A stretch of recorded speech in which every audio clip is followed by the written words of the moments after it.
nuestra experiencia, la verdad es que tristemente podemos equivocarnos. Toda persona que simplemente se deja guiar por lo que ha vivido o experimentado sin una base en la Biblia puede llegar a un error garrafal en lo que consiste al entendimiento del Espíritu Santo. Y por ese motivo es que estamos estudiando esto. Hoy existe varias desviaciones, poco entendimiento, pero también varias desviaciones. Muchas veces se considera al Espíritu Santo no como una persona, por ejemplo, sino como una fuerza o el poder de Dios. Y la verdad es que no, la Biblia le llama a una persona. ¿Por qué? Porque tiene sentimientos, tiene voluntad y también tiene pensamientos. Por tanto, esas son las características que una persona tiene. Así que comprender al Espíritu Santo es necesario para poder de alguna forma desmarcarnos de todos esos argumentos errados que existen o que se conocen o que se enseñan dentro de tal vez otras religiones. Ahora, nosotros lo hacemos con la humildad de la palabra de Dios, es decir, lo que estamos diciendo lo vamos a afirmar, a confirmar con la palabra de Dios y no con otra cosa. La Biblia va a ser nuestra norma de donde vamos a sacar nuestra norma de fe y conducta, y también va a ser de donde vamos a extraer la enseñanza que vamos a estar predicando. Yo lo que voy a estar diciendo en esta oportunidad, como en todas las veces, no es lo que yo creo, no es lo que yo pienso, sino que vamos a dejar que la Biblia nos hable. Vamos a estar haciendo preguntas a las escrituras y vamos a estar permitiendo que la misma palabra de Dios nos responda a esas interrogantes que vamos a estar haciéndonos durante esta noche. También en la segunda oportunidad estuvimos hablando de el Espíritu Santo y de cómo es que, siendo que ese espíritu no es material, no tiene un cuerpo físico, y por ese motivo es muy difícil poder entender a cabalidad cómo es él o cuáles son sus funciones. Y es por eso que en la Escritura se muestra y se ilustra de diversas maneras al Espíritu Santo. Se le considera o se le muestra diversas manifestaciones, se le llama de distintos modos. ¿Y por qué? Porque cada uno de estos modos o estas formas o estas ilustraciones nos van a mostrar una área para nuestro entendimiento limitado de quién es el Espíritu Santo y también cuál es su obra dentro del desarrollo de la creación y también de la salvación del pueblo de Dios. Ahora, vimos que se habla del Espíritu Santo como una vestidura. También vimos que se habla como una paloma. Y esa es una tal vez las figuras más reconocidas por las personas. Una paloma se ve, ¿cierto?, cuando está nuestro Señor Jesucristo siendo bautizado por Juan en el río Jordán y aparece esta paloma, ¿cierto? Desciende el Espíritu Santo en forma de paloma y se posa sobre nuestro Señor Jesucristo. Y esa es como la forma más común de representarlo. De hecho, en las capillas, en las catedrales, hay vitrales donde se muestra precisamente al Espíritu Santo de esa forma. Ahora, esa manera, esa forma de mostrar al Espíritu Santo representa sensibilidad, representa pureza, entre otras cosas. Ahora, también hay otras formas, y lo vimos, ¿cierto?, cuando estuvimos hablando de ello, en las cuales se muestra al Espíritu Santo, se le llama el arras. Y el arras es una garantía que se daba a alguien. Eso era, eso era. Entonces, cuando dice la palabra de Dios que el Espíritu Santo es el arras de nuestra salvación, está diciendo que Dios nos da la garantía, por medio del Espíritu Santo, de que realmente seremos salvados en el día final. Entonces, en ese sentido, el Espíritu Santo cumple con ese propósito. También se muestra al Espíritu Santo como fuego, sobre todo en la manifestación del Antiguo Testamento, se muestra al Espíritu Santo con esta forma, cuando la gloria de Dios llegaba a el lugar, al templo, donde se reunían a adorar a Dios, a acercarse a Dios el pueblo de Israel. ¿Qué sucedía? En ese lugar se llenaba de humo, de fuego, y ese fuego era una representación del Espíritu Santo, de la presencia de Dios ahí, en ese lugar. También se le llama la unción, el aceite, y tiene la idea de poder capacitar a algunas personas, por eso se le conoce o se le menciona como la unción. También se le llama el sello, y el sello era una idea era como la firma de la antigüedad, el sello era lo que implicaba que algo le pertenecía a otra persona. Y la palabra de Dios dice, sobre todo el apóstol Pablo, dice que el Espíritu Santo, Dios nos dio el Espíritu Santo como un sello a nosotros, o sea, nos sella. eso implica que ahora somos de la propiedad de Dios. Eso es lo que la idea de un sello en la antigüedad. Y también hablamos del Espíritu Santo como agua que purifica por medio de lo que se conoce como la regeneración. Nadie puede decir que es un hijo de Dios si no ha nacido de nuevo. Y eso es algo importantísimo que el mismo Señor Jesucristo se lo dijo a Nicodemo en Juan capítulo 3. Nadie puede heredar el reino de Dios si no ha nacido de nuevo. Y eso solo es posible por la obra del Espíritu Santo, cuando llega a la vida del creyente, luego de haber creído en el Evangelio y haberse arrepentido de sus pecados. Esas son las dos cláusulas que la Biblia dice. Sin haber nacido de nuevo, lo que también se conoce como la regeneración, no es posible heredar el reino de Dios. Y eso no se logra por medio de algún sacramento. Eso no se logra por medio del bautismo, por ejemplo. No, eso tiene que ver, es una obra espiritual que el Espíritu Santo hace en la persona cuando oye el mensaje del Evangelio, le abre los ojos de su entendimiento, le abre los oídos para que pueda recibir el Evangelio, reconocer su condición de pecado, arrepentirse de eso y creer, obviamente, en el Evangelio. Eso es lo que sucede, eso es lo que hace el Espíritu Santo y por esa razón también se le conoce como agua por medio de la regeneración, del lavamiento en la regeneración. ¿Ok? También estuvimos hablando del Espíritu Santo, el Espíritu Santo en su rol que cumplió dentro del proceso creativo. ¿Cierto? Muchas veces nosotros conocemos la obra del Padre como el gran creador, el Hijo como el medio instrumental por el cual el Padre creó todo, porque el Hijo es el verbo, es la palabra de Dios. Entonces, siendo el Hijo el verbo, la palabra de Dios, por la palabra de Dios fueron creadas todas las cosas.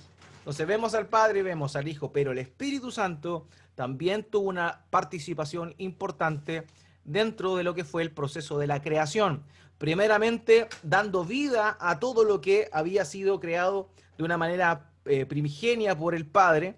Dice Génesis capítulo 1, versículo 1, en el principio Dios creó los cielos y la tierra. Entonces Dios crea primeramente la materia prima de todo lo que posteriormente sería ordenado. Entonces en el capítulo 2 dice, en el versículo 2 de Génesis capítulo 1 dice, y el Espíritu de Dios se movía sobre la faz de las aguas. Y dijimos que esa expresión movía tiene la idea de una gallina empollando vida.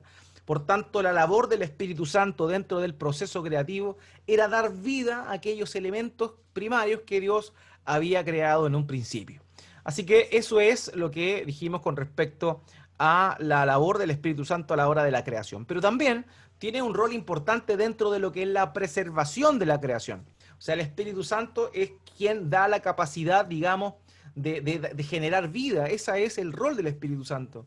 O sea, las plantas se pueden reproducir porque el Espíritu Santo obra ahí y les da semilla para que puedan crecer y brotar. De la misma manera, el Espíritu Santo es quien nos provee a nosotros la posibilidad de reproducirlos y tener hijos y tener descendientes. Es una labor que el Espíritu Santo continúa realizando hoy por hoy. También hablamos, ¿cierto?, en nuestra cuarta clase de la importancia del Espíritu Santo dentro de la revelación.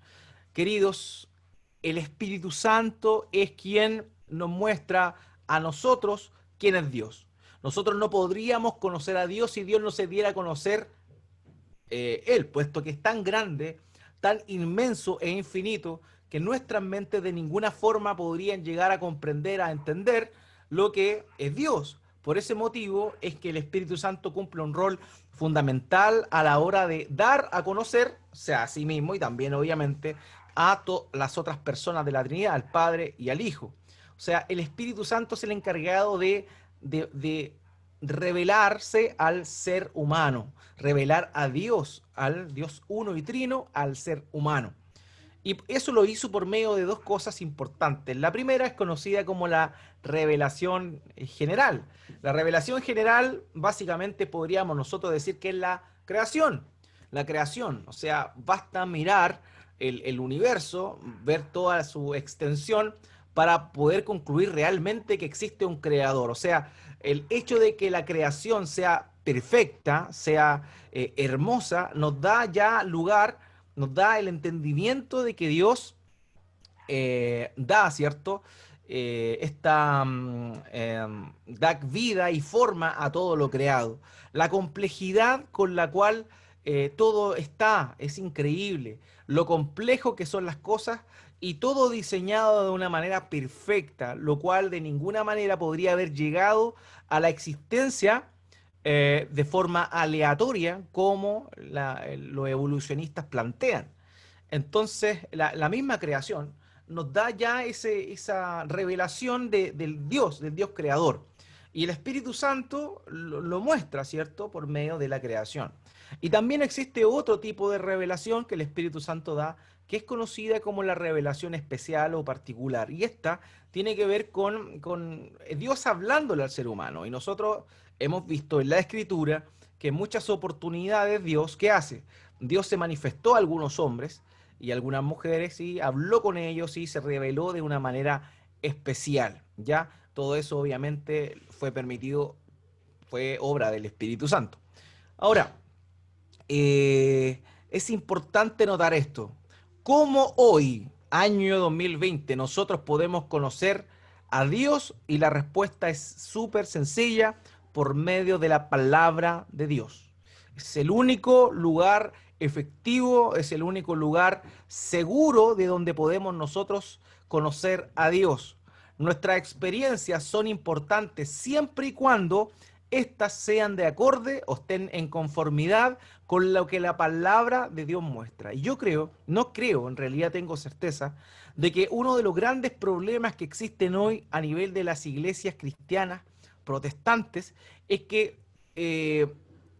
bueno, voy a pecar de generalizar, pero es cierto, los grandes errores surgen precisamente de tener un entendimiento de la persona del Espíritu Santo que no nace de las escrituras, sino que nacen de lo que han aprendido o han entendido de otras personas.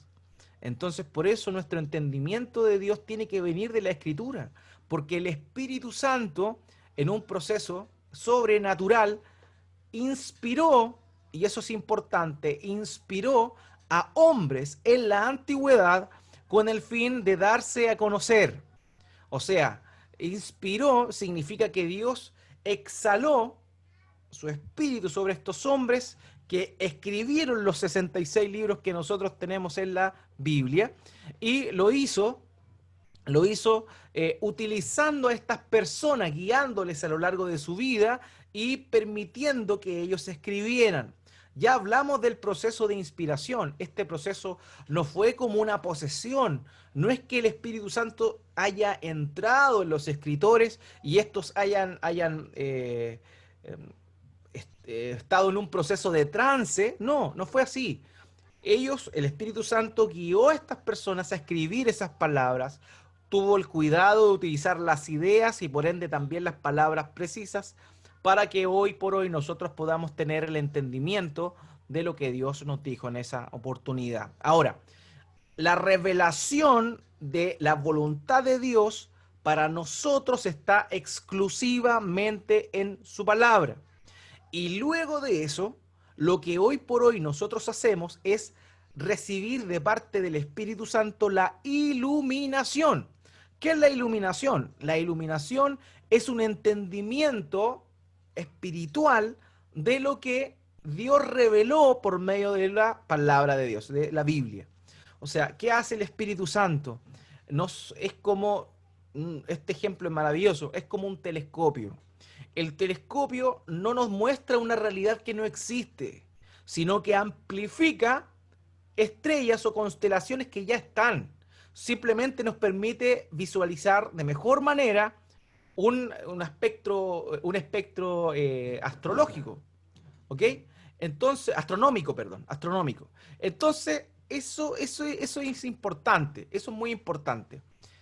El Espíritu Santo hoy por hoy a nosotros nos ilumina, nos da un entendimiento correcto de lo que Él inspiró en los escritores del Antiguo Testamento y del Nuevo Testamento. Y ahí vimos cómo el Espíritu Santo obra en la revelación. También hablamos, ¿cierto?, de la obra del Espíritu Santo por medio de lo que se conoce como la gracia común. el Espíritu Santo también obra en las personas que no conocen a Dios. ¿Cómo lo hace? De una manera bien particular. Sabemos que el Espíritu Santo viene a morar en aquellos que creen, pero también obra de una manera providencial en las personas que no conocen al Señor. ¿De qué forma lo hace? Evitando muchas veces que el hombre llegue a toda la potencialidad de la maldad que puede llegar. Y esto es interesante, esto es muy interesante. El Espíritu Santo evita que el hombre llegue a hacer todo lo malo que eventualmente podría llegar a ser. O sea, el ser humano, luego de que Adán y Eva pecaron, nace con una inclinación a la maldad y lo que va viviendo en su vida, lo que hace es, de alguna manera, ir exacerbando ciertas pasiones, ciertas inclinaciones a la maldad. Pero, ¿qué sucede? El Espíritu Santo refrena eso en las personas. O sea, el mundo no es más malo, porque podría llegar a ser más malo, si no fuera porque el Espíritu Santo está obrando ahí, no permitiendo que el hombre malvado y perverso que no le conoce llegue a ser todo lo que potencialmente podría llegar a ser en lo que respecta a la maldad. O sea, imagínense, esta semana nos hemos conmovido con lo que fue el caso de esta jovencita que fue asesinada, ¿cierto? Es tremendo y obviamente el corazón de todos clama por justicia y todo eso, pero la verdad, uno cuando conoce la historia de este acusado, uno dice, bueno, ¿cómo tan malo? ¿Cómo tan perverso? Bueno, ¿saben qué? Si no fuera porque el Espíritu Santo obra y refrena la maldad de todos los seres humanos, habría muchas más personas como este personaje que cometió ese fatal y terrible delito, ¿ok? Entonces, el Espíritu Santo obra refrenando la maldad en las personas. También el Espíritu Santo permite, por medio de la predicación del Evangelio, que toda la gente lleguen a escuchar la predicación del Evangelio del Señor Jesucristo. Y eso sabemos que no todos lo obedecen. No todos siguen a Cristo, pero todos tienen la oportunidad de escuchar el Evangelio. Todos tienen la oportunidad de alguna vez tener esta instancia en la cual un cristiano le presenta el Evangelio del Señor Jesucristo.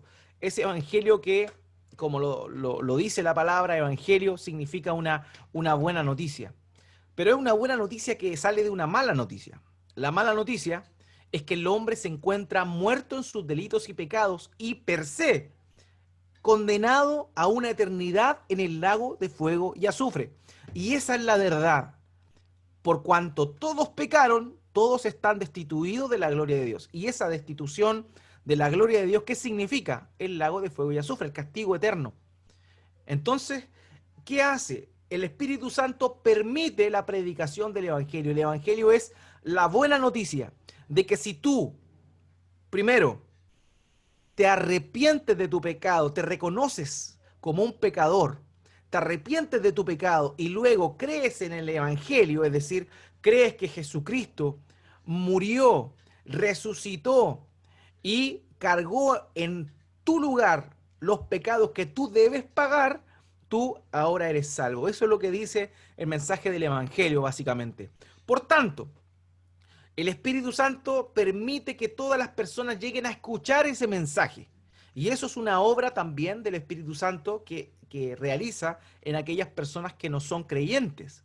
Todos tienen la posibilidad de escuchar. Dios utiliza a los cristianos, a su pueblo, para que el mundo pueda llegar a conocer o a escuchar el Evangelio. Y aparte de eso, Él hace otra obra que es convencer de pecado, de justicia y de juicio a las personas con el fin de que algunas de esas personas que oyen el mensaje del Evangelio se despierten de su muerte espiritual, se den cuenta realmente del pecado que mora en ellas, se arrepientan de sus pecados y confíen en el Señor Jesucristo como el único que les puede salvar. Y eso lo hace el Espíritu Santo. Entonces esas son las tres obras que hace el Espíritu Santo en función a lo que se conoce como la gracia común. Primeramente, evitando, frenando la maldad. En segundo lugar, haciendo un llamado a todas las personas, el llamamiento general que se conoce. el llamamiento externo, que se conoce también, donde todas las personas pueden oír el mensaje del Evangelio. Y en tercer lugar, también convenciendo de pecado, justicia y juicio a aquellos que van a heredar la salvación. Esas son las tres obras que hace el Espíritu Santo por medio de su gracia común. Y finalmente, la semana pasada estuvimos hablando de la obra del Espíritu Santo en el Antiguo Testamento. Y esto es importante y hermoso también. ¿Por qué? Porque vemos que a lo largo de toda la historia el Espíritu Santo se ha presentado y se ha dado a conocer a su pueblo. Siempre ha estado con su pueblo, pero en el Antiguo Testamento estuvo de una manera distinta a la que está ahora con nosotros, quienes hemos creído en Él y quienes nos hemos arrepentido de nuestros pecados. Eh, ¿Cómo lo hace? ¿Cuál es la obra del Espíritu Santo? La obra del Espíritu Santo en el Antiguo Testamento básicamente era estar con su pueblo. El Espíritu Santo estuvo con el pueblo. Revisamos algunos pasajes como Ageo capítulo 2 y también vimos otro de Isaías donde se mostraba que la promesa que Dios había hecho desde que los sacó de Egipto a los israelitas era que Él iba a estar con ellos, ¿cierto? Que su Espíritu Santo iba a estar con ellos. Y eso se cumplió perfectamente. Ahora, ¿de qué forma el Espíritu Santo estaba con, con el pueblo de Dios del Antiguo Testamento? Lo estaba de dos maneras. La primera, regenerándoles, dándole vida nueva, nacer de nuevo. En el Antiguo Testamento las personas nacían de nuevo. Y también santificándoles. Esas eran las dos cosas. Entonces, el Espíritu Santo moraba con ellos, pero la gran diferencia es que el Espíritu Santo en el Antiguo Testamento no habitaba en el interior de las personas que eran parte del pueblo de Dios. El Espíritu Santo estaba con ellos, pero no estaba en ellos. Y esa es una gran diferencia que cabe o vale la pena señalarla, ¿ok? Eso es muy, muy importante. Ahora bien, el Espíritu Santo estuvo con ellos, pero no estuvo en ellos. Otra característica que tenía el Espíritu Santo en el Antiguo Testamento es que ellos, o sea, el Espíritu Santo venía a morar y a acompañar, venía a acompañar a los que eran parte de su pueblo, a sus escogidos, y los acompañaba por siempre. Pero había algo. Eso lo hacía estando y capacitándolos y dándoles poder o autoridad para llevar a cabo algunas funciones. Ahora bien, también el Espíritu Santo capacitó a algunas personas, pero estas personas no llegaron a estar acompañadas por siempre del Espíritu Santo. Y eso es importante. Por ejemplo, tenemos el caso ahí de Saúl, quien incluso llegó hasta profetizar. Saúl fue considerado, e incluso había un dicho en el tiempo bíblico, los israelitas decían, ¿acaso vamos a contar a Saúl como un profeta? Era un dicho en ese tiempo, porque Saúl profetizó. Sin embargo, lo interesante de esto es que el Espíritu Santo acompañaba a estas personas, las capacitaba, pero luego los dejaba. Por eso David, al ver lo que sucedió con Saúl, él ora cuando peca y se arrepiente. Dice, no apartes de mí tu Santo Espíritu, de acuerdo a lo que aparece en el Salmo 51. No apartes de mí tu Santo Espíritu. ¿Por qué? Porque él había visto cómo el Espíritu Santo había abandonado al rey Saúl y él no quería que eso le sucediera a su persona. Entonces, por esa razón, él escribe aquello. Ahora, el Espíritu Santo en el Antiguo Testamento capacitaba temporalmente a las personas, a algunas, ¿cierto? Y en otros estaba y lo acompañaba por siempre. Pero esa era básicamente la forma en la cual el Espíritu Santo obraba. Hoy vamos a continuar con lo que es la obra del Espíritu Santo o la acción del Espíritu Santo en el Antiguo Testamento. Esta es la parte 2. Así que voy a compartirles mi pantalla, si me dan un segundito, para que veamos la presentación que está preparada para hoy. Aquí está.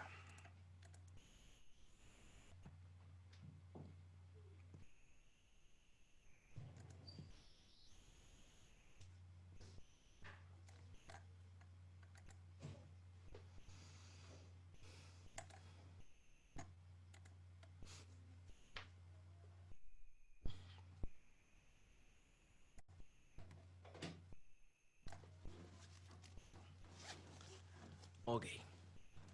Entonces, hoy estamos viendo la segunda parte de lo que es el Espíritu Santo en el Antiguo Testamento, ¿cierto? El Espíritu Santo en el Antiguo Testamento. Eso es lo que estamos viendo ahora.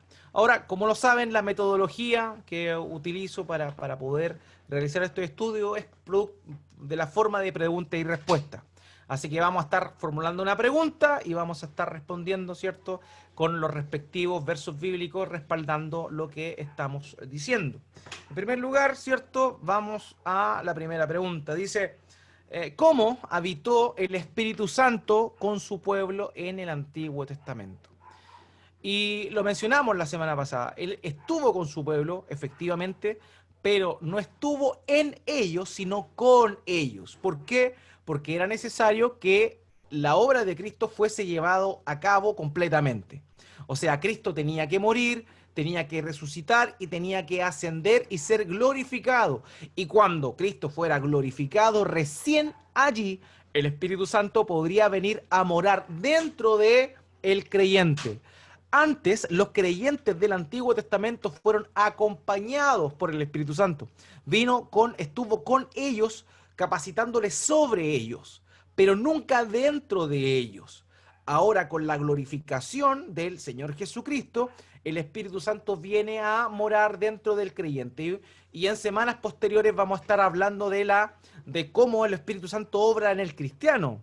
Hoy estamos haciendo todo este preámbulo de cómo fue la antigüedad para que conozcamos el gran beneficio que tenemos nosotros de vivir en esta era. ¿Por qué? Porque el Espíritu Santo hoy mora dentro de nosotros. A veces vemos la historia del Antiguo Testamento y la encontramos asombrosa, cómo Dios se movía, cómo el poder de Dios se veía. Y hoy pareciera que no se ve tanto poder de Dios. Sin embargo, hoy tenemos una posibilidad mucho más grande de lo que pasaba en la antigüedad. El Espíritu Santo hoy mora dentro de nosotros. Y eso es una bendición que solo es posible luego de que Cristo cumplió con su obra y fue glorificado. O sea, lo que nosotros experimentamos con la santificación del Espíritu Santo morando dentro de nosotros es algo que Abraham nunca experimentó. Es algo que Moisés, que estuvo en el monte, que vio la zarza arder, no experimentó. Es algo que el gran David, quien derrotó a Goliat con una sola piedra, no pudo experimentar. O sea, somos bendecidos y beneficiados por vivir a este lado de la historia, luego de la glorificación del Señor Jesucristo. Así que, sabiendo eso, nos preguntamos esto: ¿cómo es que habitó el Espíritu Santo con su pueblo en el Antiguo Testamento? Y la respuesta es, antes de la glorificación de Cristo, lo hacía por medio de lugares específicos designados por él. Entre ellos encontramos el monte, el tabernáculo y luego el templo de Jerusalén. Esto es importante. El Espíritu Santo estaba con su pueblo, acompañándolo siempre, pero no en el pueblo. Pero ¿dónde estaba Dios? ¿Dónde estaba la presencia del Espíritu Santo? Estaba en los lugares que él había establecido. O sea, en el Antiguo Testamento Dios establece lugares donde va a estar su presencia y se va a relacionar con su pueblo. Esos lugares donde el Espíritu Santo se va a relacionar con su pueblo. Fue un monte, ¿cierto? El monte de Sión, cuando ya se establecieron, pero durante el tiempo en el cual el pueblo de Israel en el Antiguo Testamento fue peregrino desde su salida de Egipto hasta que entraron a la tierra de Canaán, ellos estuvieron ¿dónde? Estuvieron en el desierto y la presencia de Dios estuvo ahí en el tabernáculo. El tabernáculo era una tienda móvil donde habían implementos donde llevaba a cabo el culto a Dios. Se hacían sacrificios, ¿cierto? Y también se llevaban ofrendas y ahí Dios se relacionaba con su pueblo. Su presencia estaba cautiva a un lugar específico. Ya el tabernáculo y luego de eso, con el tiempo de Salomón, Salomón construye el gran templo y este templo es el lugar donde finalmente Dios se reúne con su pueblo. Ahora, todo esto no significa que Dios haya estado atado a estos lugares, no, sino que simplemente Él decidió relacionarse con su pueblo por medio de ellos. Y aquí vamos a estar analizando esto con pasajes bíblicos. Miren lo que dice el mismo Señor Jesucristo acá, cuando le está hablando a la samaritana. Él le dice, nuestros padres adoraron en este monte. La samaritana le está diciendo eso al Señor. Y ustedes dicen que en Jerusalén está el lugar donde se debe adorar. Jesús le dijo, mujer, cree lo que te digo. Ahora viene cuando ni en este monte ni en Jerusalén adorarán ustedes al Padre. Ustedes adoran lo que no conocen. Nosotros adoramos lo que conocemos.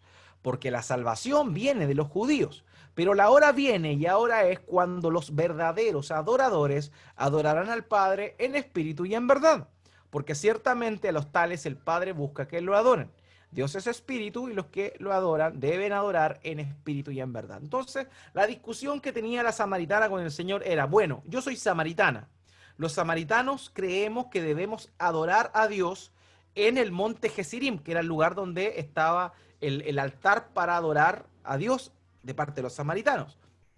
Pero los judíos decían que era en Jerusalén. Entonces ella le dice, bueno, ¿dónde es? ¿Es aquí o es allá? Y el Señor Jesucristo le dice, no, no es ni aquí ni allá.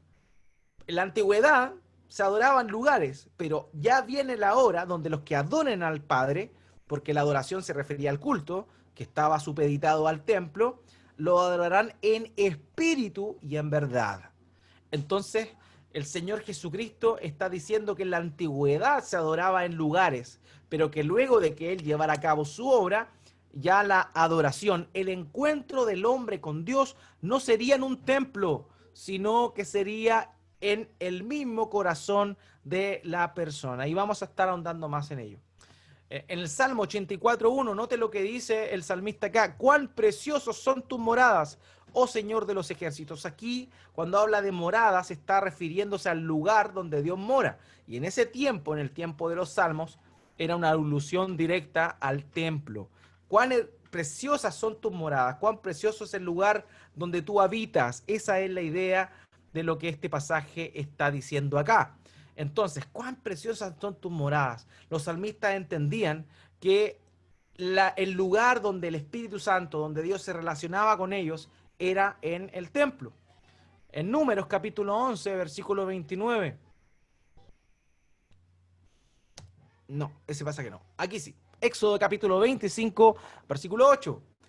Que me hagan un santuario. Aquí está Dios ordenándole a Moisés que construyan un santuario. En ese momento era el tabernáculo lo que estaba mandando a construir. Y le dice que me hagan un santuario para que yo habite entre ellos. O sea, Dios iba a habitar con su pueblo, el Espíritu Santo iba a habitar con ellos, pero ¿dónde? En un santuario, en el tabernáculo. Y por eso es que Dios pide que se construya ese lugar. Génesis capítulo 28, versículo 27. Aquí vemos cómo Jacob tiene un sueño, ¿cierto? Se va a encontrar con su hermano Esaú, tiene un sueño y ve una escalera donde ángeles subían y bajaban en ese lugar. Entonces él despierta y hace un sacrificio ahí en ese lugar, y cuando despierta sucede lo que está diciendo este versículo. Dice, y tuvo miedo y añadió, cuán imponente es este lugar. Esto no es más que la casa de Dios y esta es la puerta del cielo. O sea, el lugar donde él estaba era un lugar que le dio la idea a él de que estaba Dios morando allí. ¿Ok? Entonces, eso es lo que se muestra en este pasaje. Éxodo capítulo 15, versículo 17, dice, tú los traerás y los plantarás en el monte de tu heredad, el lugar que has hecho para tu morada, oh Señor, el santuario, oh Señor, que tus manos han establecido. Nuevamente se hace una alusión a la morada de Dios, que sería el tabernáculo, el lugar de la heredad, particularmente el monte que estaba ahí en Éxodo, que hace una alusión al lugar donde Dios se manifestó con a Moisés. Entonces, el lugar Dios se reveló con él. Entonces, ¿cuál es la idea? En el Antiguo Testamento Dios se revelaba, el Espíritu Santo se revelaba a su pueblo en lugares específicos, y eran muy importantes esos lugares donde Dios se revelaba. Números 17:4. Los pondrás en la tienda de reunión delante del testimonio donde me encuentro contigo. ¿Se da cuenta? Ahí está haciendo una descripción de la tienda de reunión, donde estaba el altar, el lugar, el altar o el arca del pacto, que era el lugar donde Dios se reunía con el pueblo. ¿Ya? Entonces, Dios habitaba, o la presencia de Dios, el Espíritu Santo, estaba en lugares específicos. Él decidió relacionarse con su pueblo en el Antiguo Testamento en lugares específicos. En Éxodo, capítulo 40, versos 34 al 38, dice lo siguiente: entonces la nube cubrió la tienda de reunión. Recordemos, el tabernáculo, tienda de reunión, es lo mismo, son sinónimos. Y la gloria del Señor llenó el tabernáculo. Moisés no podía entrar en la tienda de reunión porque la nube estaba sobre ella, y la gloria del Señor llenaba el tabernáculo.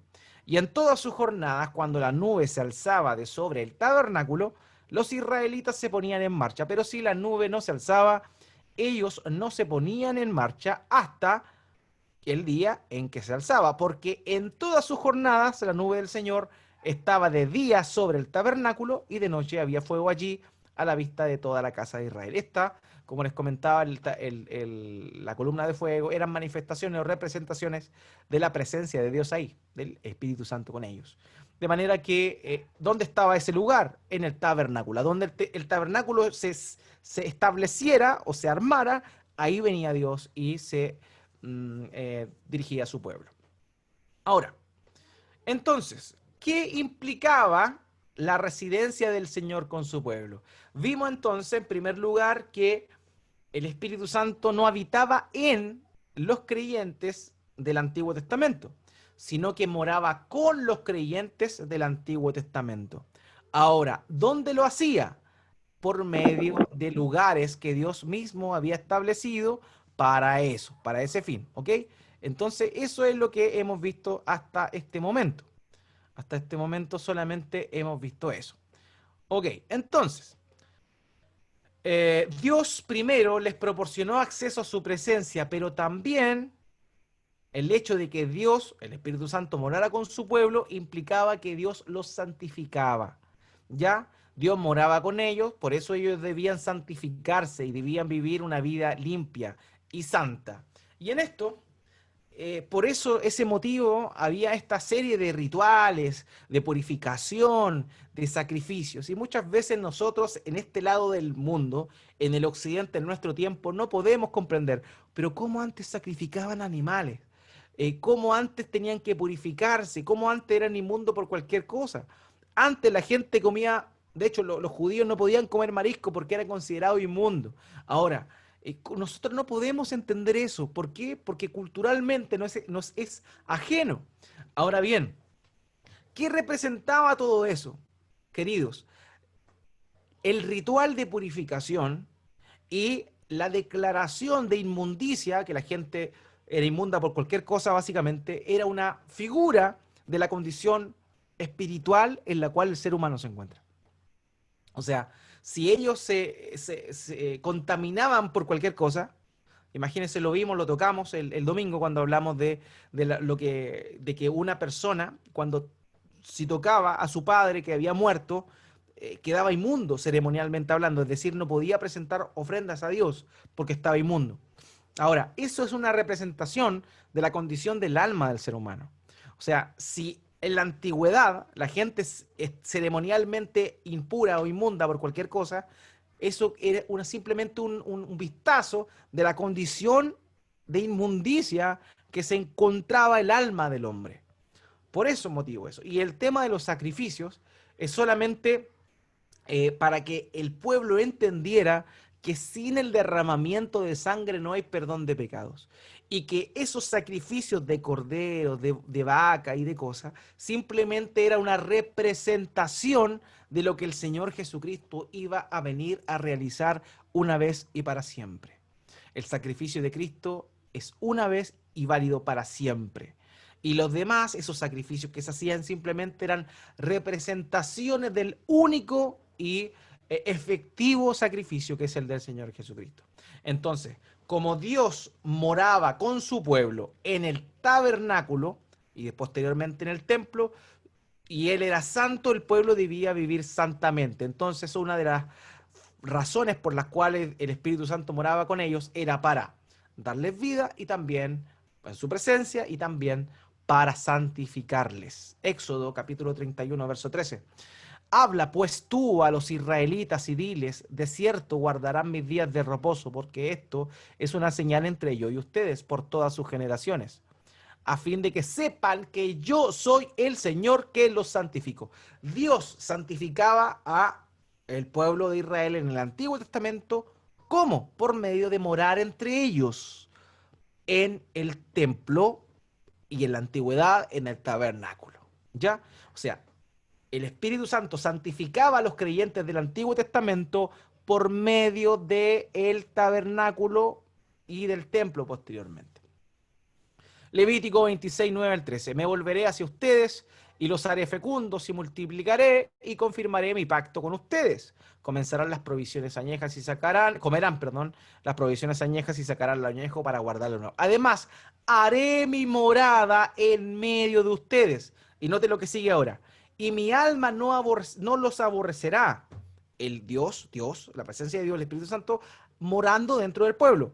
Y el alma no los iba a aborrecer. ¿Por qué? Porque andaré entre ustedes y seré su Dios y ustedes serán mi pueblo. Esto nos dice que el Espíritu Santo, Dios, la presencia de Dios, moraba con el pueblo por medio del templo y por estar en el templo santificaba a el pueblo. Esa es la idea de lo que sucedía. Craig Koster dice lo siguiente con respecto a esta situación. Dice, la presencia de Dios en el tabernáculo continuó recordándole a Israel su pacto con ellos y la importancia de la obediencia fiel a sus mandamientos. O sea, el hecho de que el Espíritu Santo morara con el pueblo israelita implicaba que él había hecho un pacto con ellos y que obviamente los iba a santificar.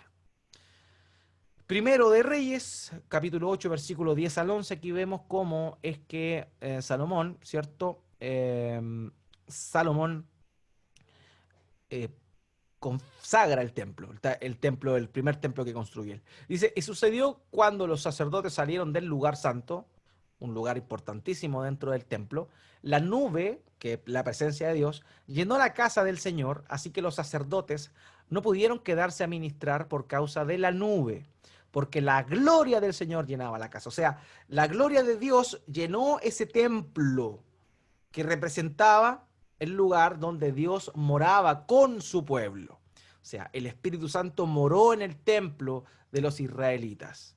P.W. Comfort dijo, en el judaísmo anterior al año 70 después de Cristo, el templo representaba el único lugar que Dios había elegido para estar presente entre sus elegidos. O sea, el templo era el único lugar donde Dios podía relacionarse con su pueblo porque ahí lo santificaba. O sea, el Espíritu Santo moraba con ellos por medio de habitar en un lugar específico. Eso es lo que sucedía antes. Primero de Reyes, capítulo 6, 13. Note lo que dice acá. Habitaré en medio de los israelitas y no abandonaré a mi pueblo Israel. Nuevamente recordando la importancia de que él habita con su pueblo.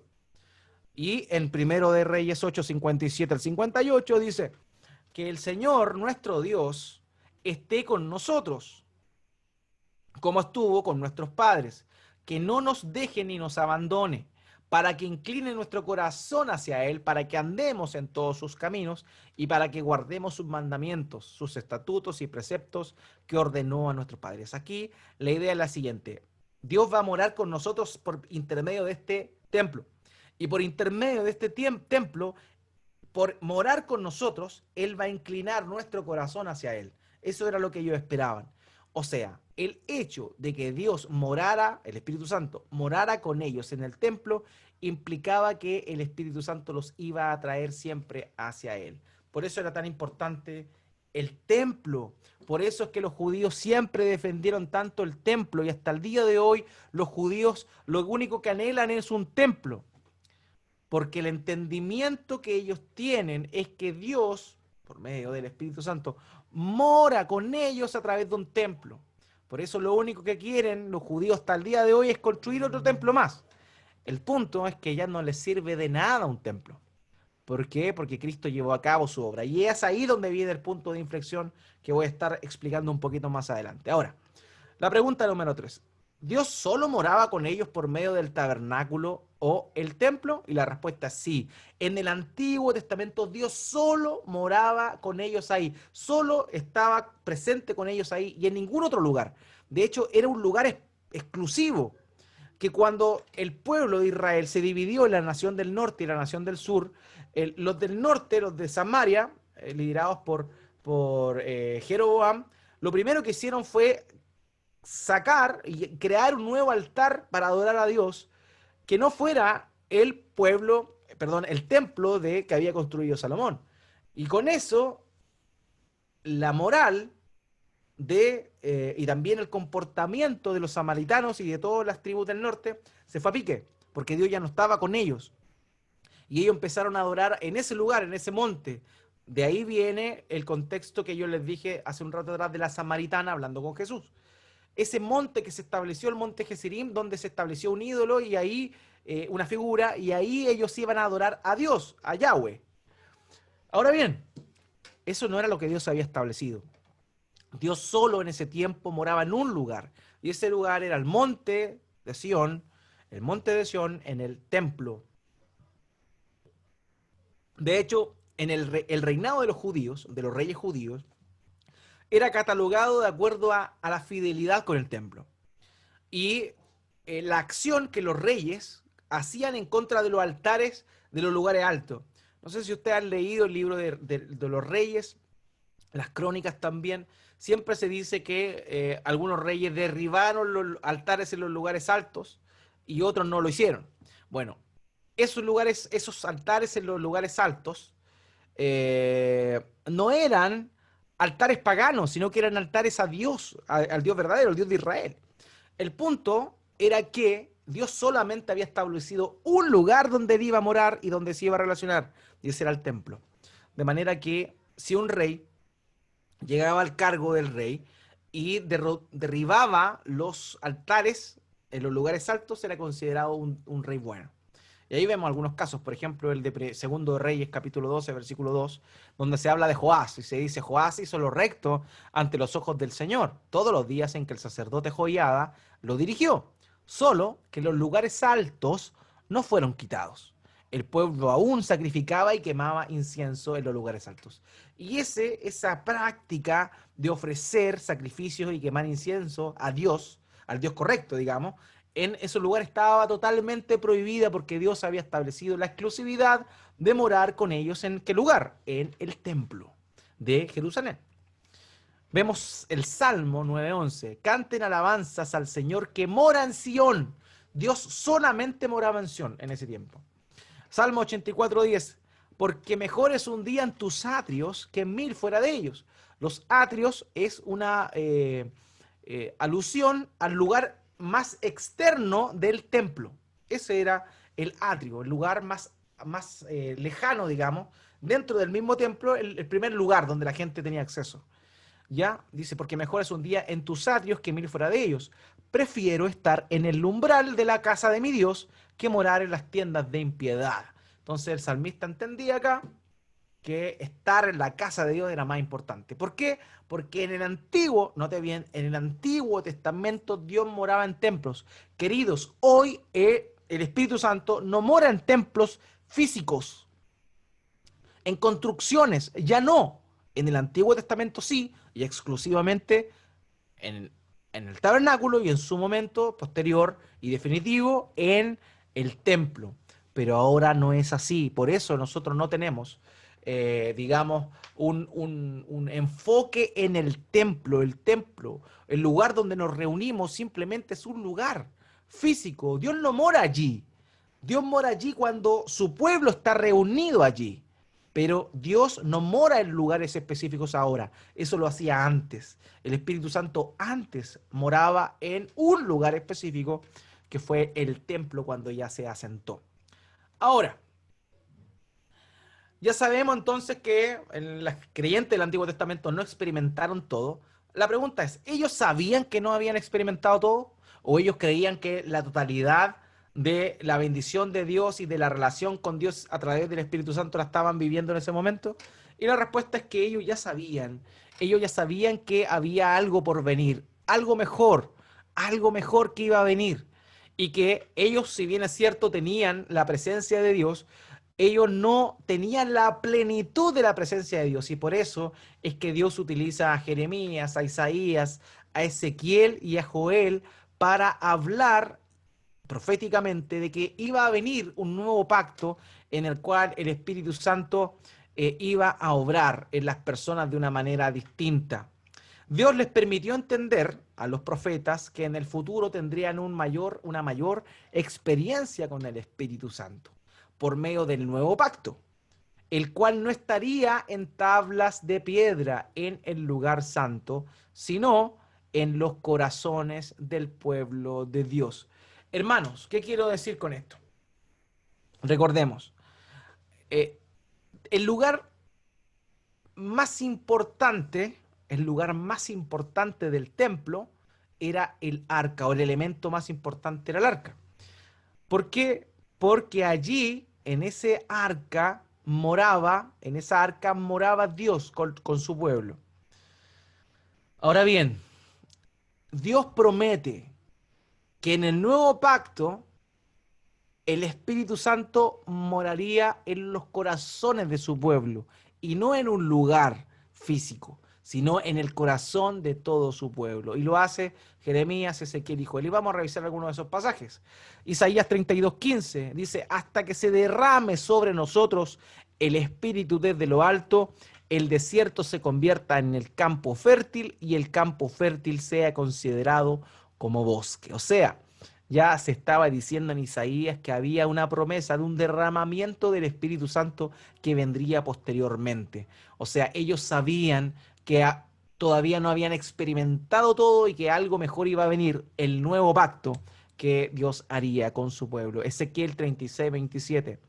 Pondré dentro de ustedes mi espíritu y haré que anden en mis estatutos y que cumplan cuidadosamente mis ordenanzas. Y aquí hay una promesa tremenda, hermanos. ¿Por qué? Porque según hemos entendido, el Espíritu Santo moraba en un lugar y ese lugar era el templo. Y por medio de el templo es que la gente era santificada y era instruida para conocer y obedecer la ley de Dios.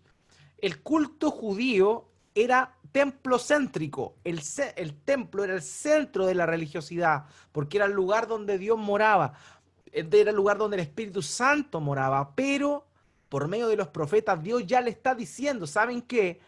Va a venir un tiempo donde el Espíritu no va a morar en un lugar físico, sino que va a morar en ustedes. Pondré dentro de ustedes mi espíritu y haré que anden en mis estatutos. Ya no por medio de un templo físico, sino dentro del creyente. Y esa es la gran diferencia.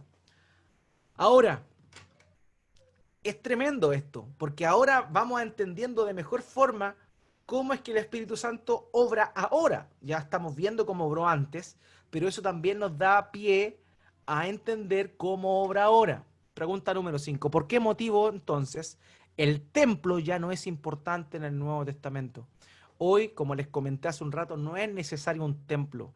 No necesitamos, los judíos, como les decía, están empecinados en construir un tercer templo y ese tercer templo no tiene nada que ver con el plan de Dios. Nada que ver con el plan de Dios.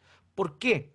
Porque Dios estableció un mejor pacto, un nuevo pacto donde el Espíritu Santo ya no iba a morar en un lugar, sino en cada creyente. Y desde que Cristo fue glorificado, todos aquellos que nos arrepentimos de nuestros pecados, reconocemos nuestra condición pecaminosa y creemos en el Evangelio, somos hechos morada de Dios. Dios mora en nosotros ahora, luego de la obra de Cristo, antes en un lugar específico, ahora en el creyente. De manera que evidentemente el templo no tiene ningún sentido para nosotros. En el nuevo pacto no tiene sentido un templo. ¿Ya? Dios prometió por medio de Jeremías que su ley ahora iba a estar en los corazones de su pueblo. los creyentes. Ahora bien, para que entendamos la importancia del templo y por qué era tan vital y por qué Dios moraba ahí, tenemos que recordarnos que el elemento más importante del templo era el arca del pacto. En el arca del pacto Dios se relacionaba con su pueblo. Ahora, ¿qué había en el arca del pacto? En el arca del pacto estaban las tablas de la ley de Dios. Y eso era lo que generaba el vínculo entre el pueblo y el Espíritu Santo. ¿Qué? La ley de Dios, las tablas de la ley de Dios estaban en el arca. Por eso el arca era tan importante, porque estaban las tablas del pacto. Ahora bien, Dios habitó en el arca porque allí estaba su palabra. En el Nuevo Testamento, la palabra de Dios ahora mora en el interior del creyente. Ahora mora en nosotros, de manera que podemos concluir, como bien señala el Nuevo Testamento, que el nuevo templo no es un lugar físico, sino el alma del creyente. El templo antiguo era importante porque la ley de Dios, las tablas de la ley de Dios, estaban en el arca. Hoy esas tablas, la ley de Dios ya no está en tablas de piedra, sino que está en el corazón de los creyentes. Y por eso ya no es necesario un templo. Por eso es que el Espíritu Santo mora en cada creyente. Ahora bien, dice, el nuevo templo es el alma del creyente. Allí mora el Espíritu de Dios y la palabra de Dios. Por ese motivo, note bien esto, el Señor Jesucristo, Esteban y Pablo, minimizaron la importancia del templo. Nunca hablaron mal del templo, pero minimizaron la importancia del templo dentro de su predicación, porque comprendieron que el nuevo pacto no estaba limitado a un lugar físico. Por eso ellos en realidad nunca hablaron mal del templo, sino que como lo minimizaban y le decían a la gente que ellos eran templo, los judíos torcieron eso y los acusaban de hablar cosas malas contra el templo. Pero no era eso. El Señor, Esteban y Pablo, lo que hicieron fue minimizar, dentro del contexto del nuevo pacto, la importancia de un templo. ¿Ya?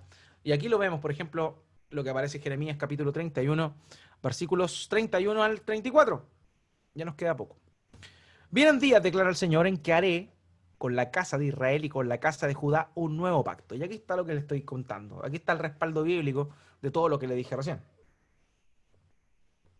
No como el pacto que hice con sus padres el día que los tomé de la mano para sacarlos de tierra de Egipto.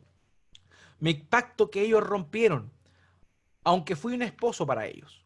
Declara el Señor, porque este es el pacto que haré, futuro, con la casa de Israel después de aquellos días.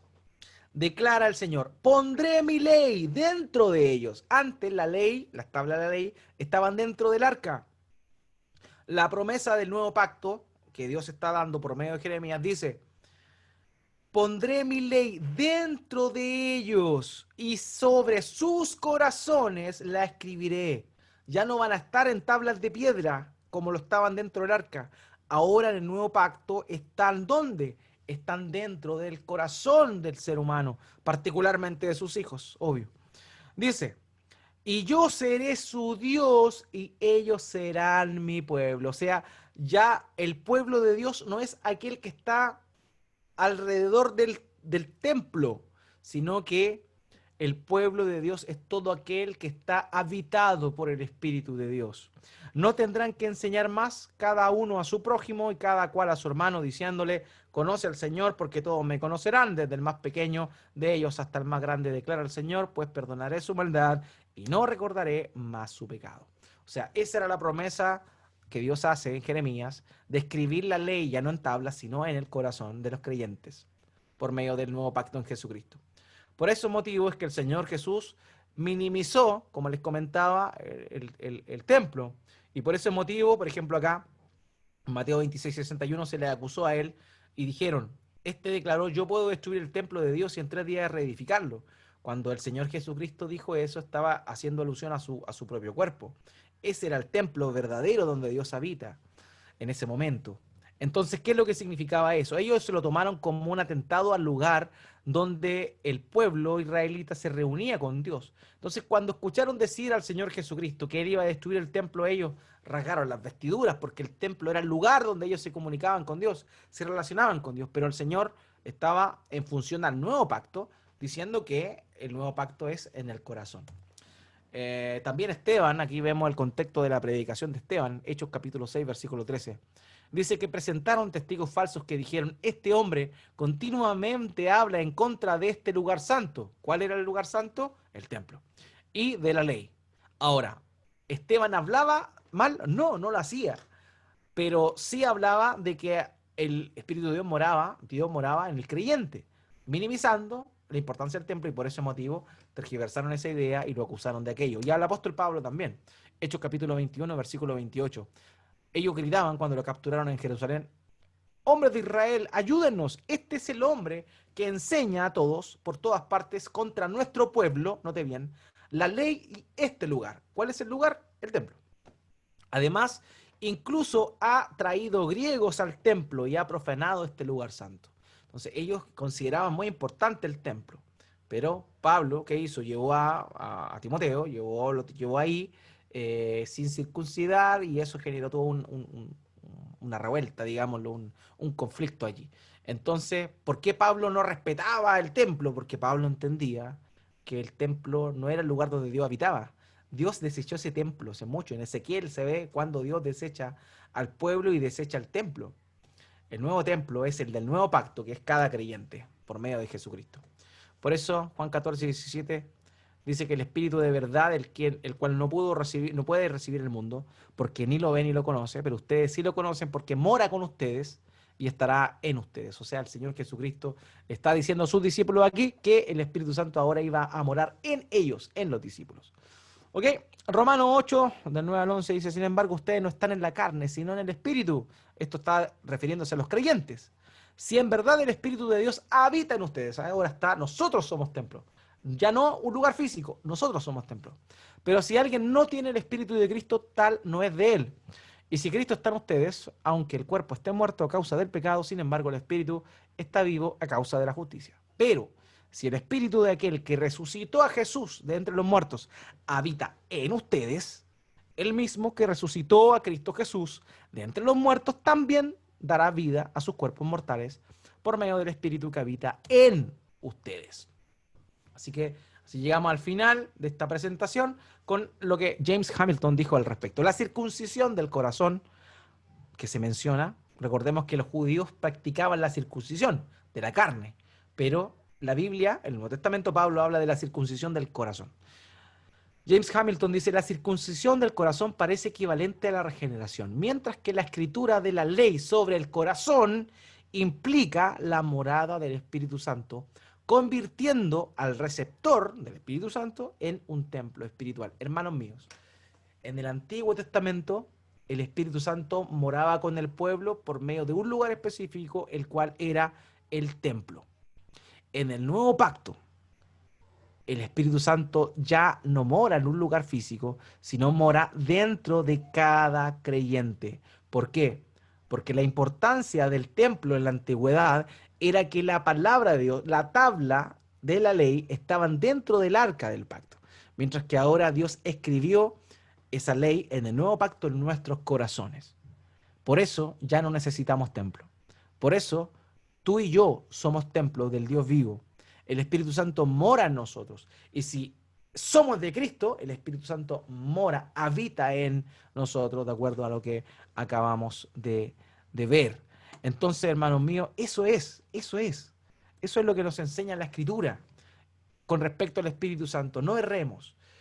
Antiguamente, en un lugar, hoy no. Hoy cada uno de nosotros es un receptor del Espíritu Santo siempre y cuando, lo vuelvo a repetir, reconozcamos nuestro pecado, nos arrepintamos de nuestro pecado, pero de corazón, no un arrepentimiento por la condena que traen los pecados, sino un arrepentimiento de el reconocer qué significa fallarle a Dios, qué significa ofender a Dios con nuestra pecaminosidad, reconocer que somos pecadores, humillarnos delante del Señor. Y en segundo lugar, creer en el Evangelio, creer que nuestro Señor Jesucristo llevó la carga, llevó el peso de nuestros pecados en la cruz del Calvario. la labor principal y a partir de esta semana vamos a estar viendo ahora cuál es el rol del Espíritu Santo en el creyente y vamos a demorarnos harto en eso, pero, pero eso no sería posible si que Cristo nos hubiese entregado en nuestro favor. O sea, el hecho de que hoy nosotros tengamos seguridad de que Él nos ha salvado, simplemente se debe al sacrificio de nuestro Señor Jesucristo en nuestro lugar y también la convicción que el Espíritu Santo trae a nuestra vida, primeramente de que somos pecadores y también la certeza que trae de saber que si nos arrepentimos de nuestros pecados y creemos en el Evangelio, ya no tendremos que pagar por nuestro pecado, puesto que Cristo ya pagó por ellos hace más de 2000 años atrás en la cruz del Calvario, cargando allí nuestro pecado. Así que eso es, hermanos míos, lo que tenía preparado para esta oportunidad.